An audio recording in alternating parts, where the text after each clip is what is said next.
میرا نام نوشین ہے۔ ہم پنجاب کے شہر لاہور کے رہنے والے ہیں۔ میرے بابا کا لاہور شہر میں گاڑیوں کا ایک بہت بڑا شو روم ہے۔ ہم اپنے ماں باپ کی 2 ہی بیٹیاں ہیں۔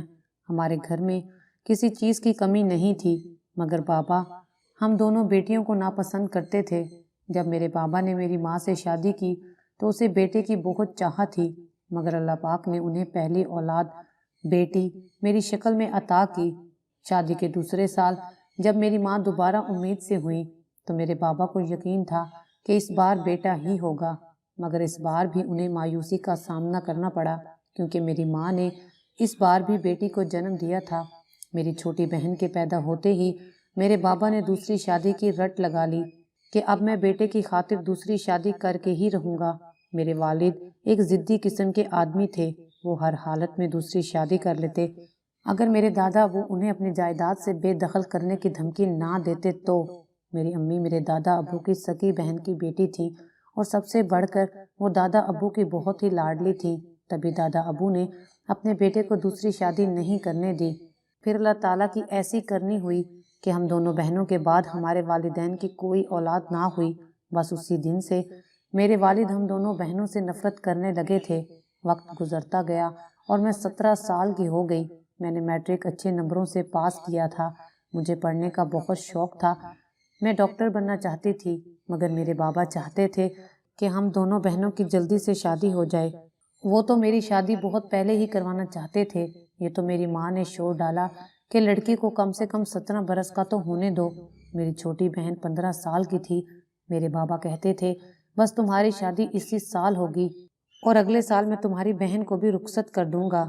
ہماری پڑھائی ہو یا ہمارے لیے کوئی چیز لینی ہو، میرے سارے کام ہماری امی ہی کرتی تھی، بلکہ کبھی کبھی تو بابا پیسے دینے سے بھی انکار کر دیتے تھے، اور پھر دادا ابو ہماری مدد کیا کرتے تھے۔ ابا نے جس لڑکے سے میری شادی طے کی تھی اس کو لڑکا کہنا بھی مناسب نہیں ہوگا، اور وہ 35 سال کا تھا جبکہ میں 17 سال کی تھی۔ ہماری عمر میں 18 سال کا فرق تھا۔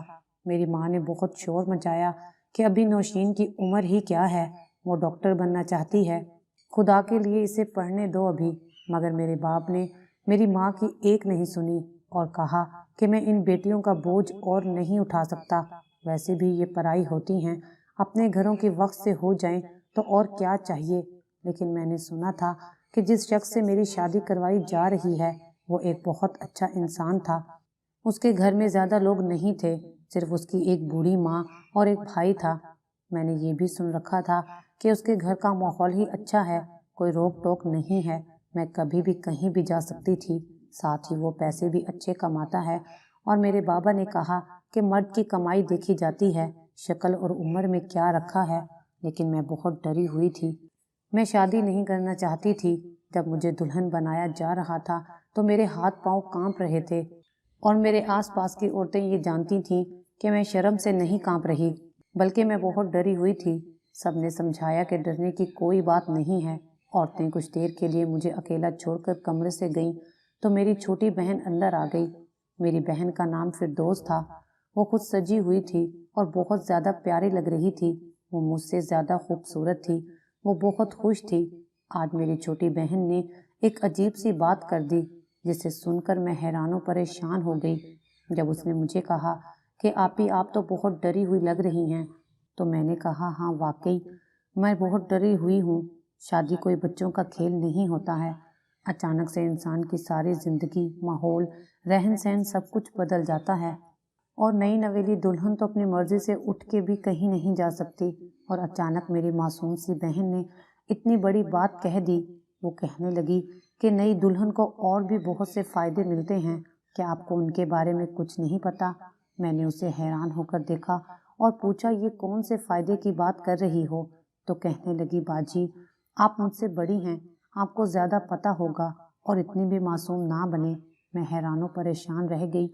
میری شادی میں ایک بہت ہی عجیب کام ہوا۔ مجھے پتہ چلا کہ میرا دلہا کہیں گم ہو گیا ہے۔ 2-4 گھنٹے سے تو یہی کہا جا رہا تھا کہ ابھی آ جاتا ہے، لگتا ہے کسی کام سے گیا ہے۔ لیکن جب وقت گزرتا گیا تو سارے ہی پریشان ہو گئے کہ آخر بھلا عین ٹائم پر وہ کہاں غائب ہو گیا۔